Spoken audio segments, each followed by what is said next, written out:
നല്ലവരായ എൻ്റെ എല്ലാ കൂട്ടുകാർക്കും ചക്രയോധയിലേക്ക് സ്വാഗതം.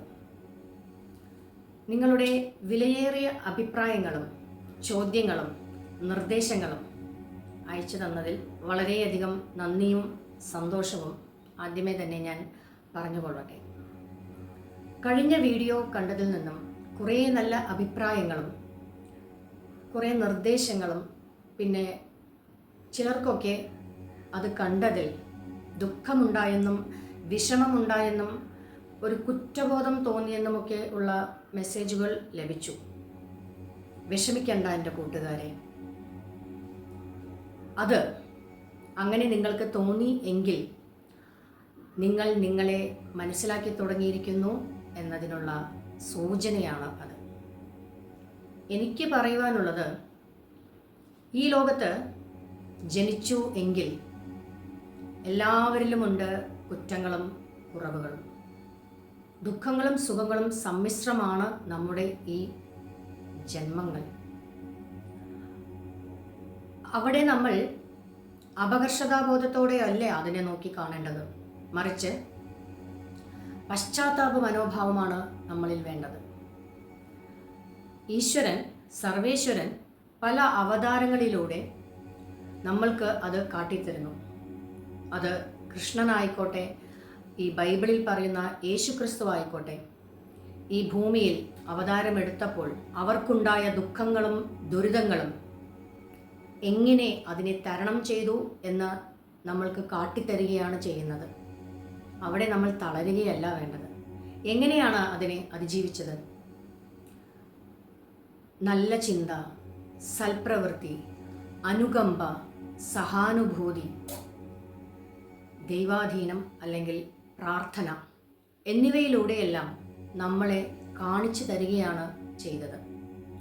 അത് മനസ്സിലാക്കി നമ്മളിലും ആ ശക്തി ഉണ്ട്, ഭഗവാന്റെ ആ സ്പർശം അല്ലെങ്കിൽ ആ സത്യം നമ്മുടെ മനസ്സിലും ഉണ്ട് എന്ന ആ സത്യം നമ്മൾ തിരിച്ചറിയണം.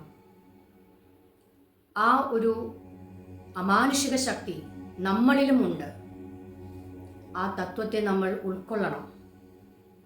ഇന്നലെ എന്ത് എനിക്ക് സാധിച്ചില്ല എന്നതിനെ ഓർത്ത് ദുഃഖിച്ച് സമയം കളയാതെ ഇന്ന് ഞാൻ ഇനി എന്ത് ചെയ്യണം, എനിക്ക് ഞാൻ മുമ്പോട്ടുള്ള വഴി എങ്ങനെ എന്ന് നമ്മിലേക്ക് തന്നെ നമ്മൾ നോക്കിക്കണ്ട് മുന്നോട്ട് പോകണം. ആ ജീവിത ലക്ഷ്യം നമ്മൾ കണ്ടെത്തണം. തളരാനല്ല. ദൈവം നമ്മുടെ കൂടെയുണ്ട് എങ്കിൽ വീണ്ടും ഞാൻ പറയുന്നു, ആ ആത്മവിശ്വാസം നമ്മൾ ഉണ്ടാക്കിയെടുക്കണം. വിശ്വാസമല്ലേ എല്ലാം. ആ ഭഗവാൻ അല്ലെങ്കിൽ ആ ഈശ്വരൻ നമ്മുടെ കൂടെയുണ്ട് എങ്കിൽ നമുക്ക് തളരാതെ മുമ്പോട്ട് പോകാൻ ആകും എന്ന് വീണ്ടും വീണ്ടും നമ്മളിൽ കാണിച്ചു തരികയാണ്. നമ്മൾക്ക് നമ്മളെ വിശ്വാസമില്ലെങ്കിൽ പിന്നെ ആരാണ് നമ്മളെ വിശ്വസിക്കുക? മുമ്പോട്ട് തന്നെ പോകണം. മുള്ളുകളും കല്ലുകളും ചവിട്ടി മുന്നേറുക തന്നെ വേണം. എല്ലാം ഭഗവാൻ അനുഗ്രഹിക്കും. പുരാണങ്ങളിൽ ഭഗവാൻ കൃഷ്ണൻ പാണ്ഡവന്മാരുടെ കൂടെ എപ്പോഴും ഉണ്ടായിരുന്നു. പക്ഷെ പാണ്ഡവന്മാരൊന്നും ദുഃഖങ്ങൾ അനുഭവിച്ചിട്ടില്ലേ? അവരെപ്പോഴും ദുഃഖങ്ങൾക്ക് അടിമപ്പെട്ടുകൊണ്ടേയിരുന്നു. ഭഗവാൻ കൃഷ്ണൻ അവിടെ പറയുന്നത്, നിങ്ങളുടെ ദുഃഖങ്ങളെല്ലാം ഞാൻ മാറ്റിത്തരാം എന്നല്ല പറയുന്നത്. ആ ദുഃഖങ്ങളെ നേരിടാനുള്ള ശക്തി ആ ഭഗവാനെ പ്രാർത്ഥിക്കുന്നതിലൂടെ അവർക്ക് എങ്ങനെ സാധ്യമാകുന്നു എന്ന് കാണിച്ചു കൊടുക്കുകയാണ് ചെയ്യുന്നത്. അതുപോലെ തന്നെയാണ് മറ്റു മതങ്ങളിലും മറ്റു ഗ്രന്ഥങ്ങളിലും പറയുന്നത്. നമ്മൾ അപ്പോൾ ആ പാതയല്ലേ പിന്തുടരേണ്ടത്? പിന്നെ എന്തിനു തളരണം, എന്തിനു ദുഃഖിക്കണം, എന്തിനു വിഷമിക്കണം? ഉണ്ടാവും. കർമ്മഫലമാണ്. പ്രാരാബ്ധങ്ങൾ ഉള്ളത് കൊണ്ടാണ് നമ്മൾ വീണ്ടും ജനിച്ചിരിക്കുന്നത്. അതിനെ തരണം ചെയ്യണം. നമ്മൾ മനസ്സിലാക്കണം നമ്മളെ തന്നെ എന്ന് പറഞ്ഞുകൊണ്ട് ഇനി ഇന്നത്തെ വിഷയത്തിലേക്ക് കടക്കട്ടെ. ആത്മീയത എന്നാൽ എന്താണ്? ഇത് അറിയുവാൻ പ്രായപരിധി വേണമോ? ഇതിനെ മനസ്സിലാക്കുവാൻ എല്ലാം ഉപേക്ഷിക്കണമെന്നുണ്ടോ? അതാണ് ഇന്നത്തെ വിഷയമായി ഞാൻ എടുത്തിരിക്കുന്നത്. പതിവ് പോലെ പല ചോദ്യങ്ങളിൽ നിന്നുമാണ് ഇവിടേക്ക് എത്തിച്ചേരാനുള്ള ആ ഒരു നിമിത്തം. അതായത് കുറേ പേര് എന്നോട് ചോദിച്ചു, നിനക്ക് ഇതിനൊക്കെ സമയമായോ? നീ ആത്മീയതയിലോട്ട് അങ്ങോട്ട് പോവുകയാണോ? കുടുംബമൊക്കെ ഉപേക്ഷിച്ച് എല്ലാം കളഞ്ഞിട്ട് നീ പ്രാരാബ്ധങ്ങളെല്ലാം ഒഴിഞ്ഞ് പോവുകയാണോ? അതിനൊക്കെ സമയമായോ? കുറച്ചും കൂടെ കഴിഞ്ഞിട്ട് പോരെ ഇതൊക്കെ എന്നുള്ള പലവിധമായ നല്ലവരായ ആ കൂട്ടുകാരുടെ ചോദ്യങ്ങൾക്ക് തന്നെ എനിക്ക് തോന്നിയ മറുപടി ഞാൻ നിങ്ങളുമായി പങ്കുവെക്കുകയാണ്. അതായത് നമ്മൾ ലോകത്തിലെല്ലാവരും തന്നെ 99% വേണമെങ്കിൽ പറയാം ധരിച്ചു വച്ചിരിക്കുന്ന ഒരു തെറ്റായ ധാരണയാണ്, അന്ധവിശ്വാസമാണ്. ആത്മീയത എന്നാൽ എല്ലാം ഉപേക്ഷിച്ച് ഭഗവാനിലോട്ട് അങ്ങോട്ട് ലയിച്ചു ചേരുക. അതൊരു സെൽഫിഷായിട്ടാണ് അവർ കണ്ടിരിക്കുന്നത്, അല്ലെങ്കിൽ നമ്മളും അത് കണ്ടിരിക്കുന്നത്. ആരെയും കുറ്റപ്പെടുത്തിയിട്ട് കാര്യമില്ല കേട്ടോ. എന്തെന്നാൽ തലമുറകളായി ഇങ്ങനെയാണ് നമ്മളത് കണ്ടും കേട്ടും അനുഭവിച്ചും വളരുന്നത്. ഇന്നത്തെ കാലത്താണെങ്കിൽ അച്ഛനും അമ്മയും ജോലിക്ക് പോകും.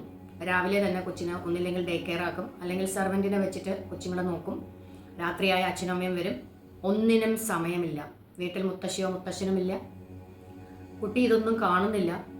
പിന്നെ വീട്ടിൽ പോകുമ്പോഴോ നമ്മുടെ തറവാട്ടിൽ പോകുമ്പോഴോ, അല്ലെങ്കിൽ ചില വീട്ടിൽ അച്ഛനമ്മമാരും മുത്തശ്ശികളും ഉള്ളവരാണെങ്കിൽ സന്ധ്യാസമയത്ത് മുത്തശ്ശനും മുത്തശ്ശിയുമൊക്കെ പുസ്തകം വായിക്കുന്നത് കാണാം. അപ്പോൾ ഇത് അവർക്കുള്ളത് മാത്രമാണ്. നമ്മളിൽ അല്ലെങ്കിൽ നമ്മുടെ അച്ഛനമ്മമാർക്ക് അല്ലെങ്കിൽ നമ്മൾ കുട്ടികൾക്ക് ഇതൊന്നും ഇപ്പോൾ ചെയ്യേണ്ട കാര്യമല്ല എന്ന് നമ്മൾ ഭൗതികമായ ആ വിശ്വാസത്തിലൂടെ കണ്ടും കേട്ടും വളർന്ന് അത് നമ്മുടെ ഉള്ളിൽ പലരിലൂടെയും എത്തിച്ചേർന്നിരിക്കുകയാണ്. പക്ഷേ നമ്മൾ നമ്മളെ നോക്കാത്തിടത്തോളം സമയം അത് അന്ധവിശ്വാസമായി തന്നെ എല്ലാവരിലും ഇങ്ങനെ തന്നെ പലർക്കും അനുഭവം ഉണ്ടാവാം അല്ലേ? എങ്ങാനും നമ്മൾ അമ്പലങ്ങളിൽ പോവുകയോ അതല്ല കുറച്ച് നാമജപങ്ങളൊക്കെ ചൊല്ലി ഇങ്ങനെ ഇരിക്കുന്നത് ആരെങ്കിലും കണ്ടു കഴിഞ്ഞാൽ ഉടനെ അവരുടെ മനസ്സിൽ പോകുന്ന ഇത് ഇങ്ങനെയാണ്. എനിക്ക് തീർച്ചയായും അനുഭവം ഉള്ളത് കൊണ്ടാണ് കേട്ടോ. പക്ഷെ എനിക്ക് പറയുവാനുള്ളത്, ആത്മീയത എന്നാൽ എല്ലാം ഉപേക്ഷിച്ചും കുടുംബബന്ധം ഉപേക്ഷിച്ചും സെൽഫിഷ് ആയിട്ട് എൻ്റെ കാര്യം മാത്രം നോക്കി ദൈവത്തെ അങ്ങനെ വിളിച്ചാൽ ദൈവം നമ്മുടെ കൂടെ വരുമോ എന്ന് നിങ്ങൾ വിശ്വസിക്കുന്നുണ്ടോ? നമ്മൾ നമ്മുടെ കർമ്മം ചെയ്തും നമ്മൾ കുടുംബ ബന്ധത്തെ സ്നേഹത്തോടെ നോക്കിയും നല്ല വാക്കുകളിലൂടെ നല്ല സൽപ്രവൃത്തികളിലൂടെ ആ ഈശ്വരനെ ധ്യാനിച്ചാൽ അവിടെ ലഭിക്കും നമ്മുടെ എല്ലാം. നമ്മൾ നമ്മളെ നോക്കണം. അതാണ് ആത്മാവ് എന്നാൽ.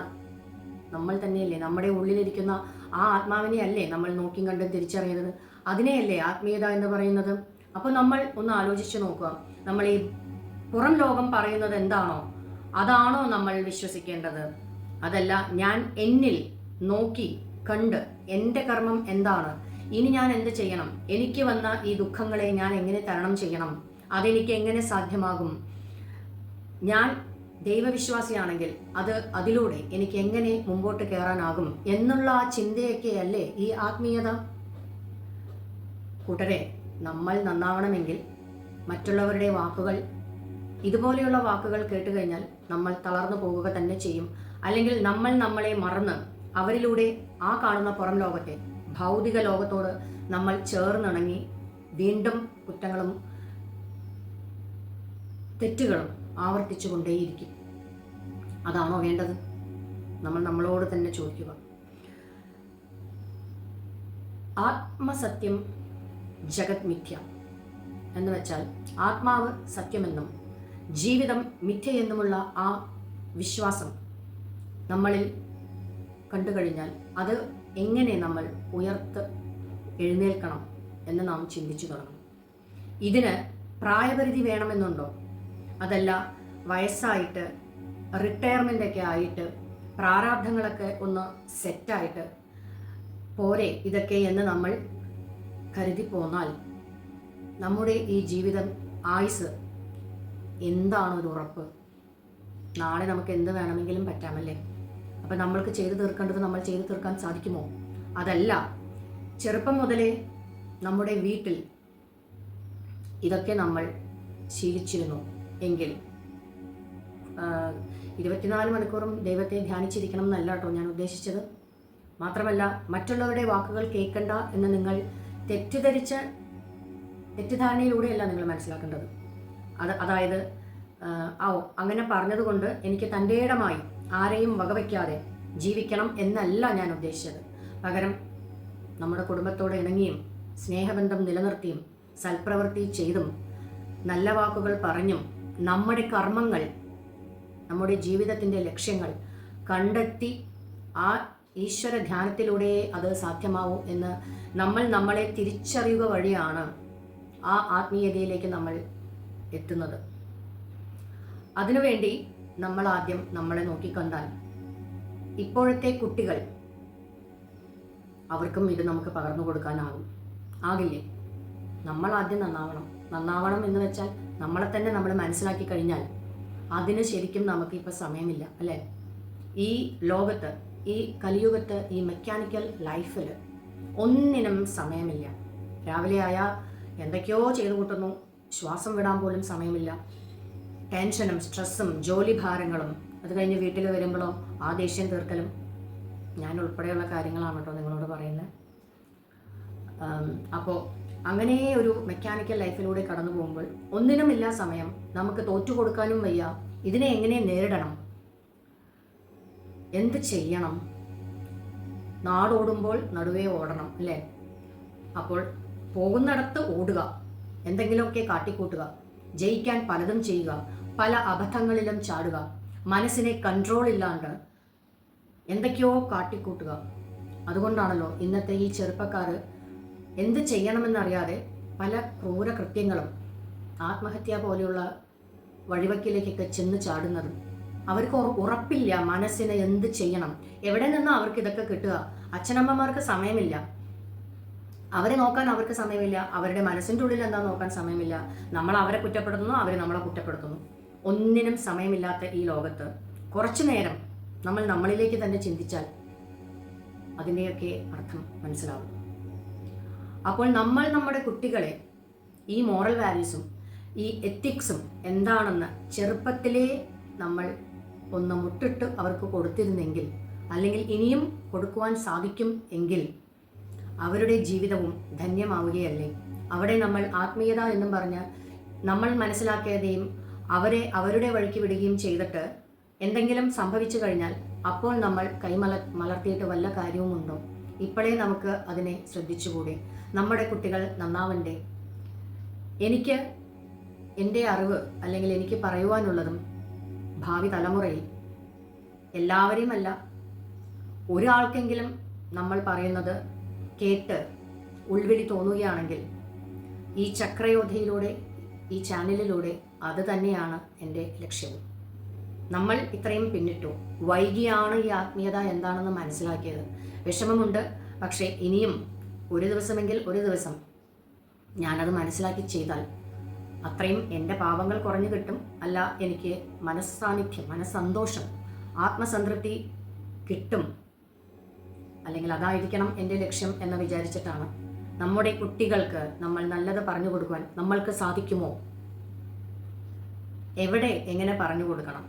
അവരിലെങ്ങനെ ഈശ്വര സ്വാധീനം നമ്മൾ ഉണ്ടാക്കി കൊടുക്കണം എന്നുള്ളതെല്ലാം എൻ്റെ തുച്ഛമായ അറിവിലൂടെ നിങ്ങളിലും പകർന്നു തരണം എന്നുണ്ട്. ദൈവം നമ്മളോട് കൂടെയുണ്ട്. ആ വിശ്വാസം നമ്മൾ കുട്ടികളിലെ ഇപ്പോഴേ വളർത്തുകയാണെങ്കിൽ ഉറപ്പാണ് അവരൊരു വിധത്തിലും തെറ്റായ രീതിയിൽ പോവുകയില്ല. നമുക്ക് ആ കൺട്രോൾ എവിടെ കൊടുക്കണം എന്ന് പറഞ്ഞു കൊടുക്കുവാൻ സാധിക്കും. നമ്മൾ ഒരുമിച്ച് പോവുകയാണെങ്കിൽ ഒരു പരിധി വരെ നമ്മളെ ആ ശക്തി കാട്ടിത്തരും. സ്വാമി വിവേകാനന്ദൻ്റെ വചനമായ ഉത്തിഷ്ഠത ജാഗ്രത പ്രാപ്യവരാൻ നിബോധത എന്ന ആ തത്വ ചിന്തയിലൂടെ നമുക്കും പിന്തുടരാം.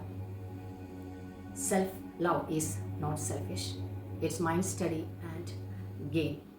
വീണ്ടും കാണും വരെ അടുത്ത വീഡിയോയിലൂടെ നിങ്ങളെല്ലാവരും കൂടെ ഉണ്ടാവും എന്ന വിശ്വാസത്തോടെ നന്ദി, നമസ്കാരം.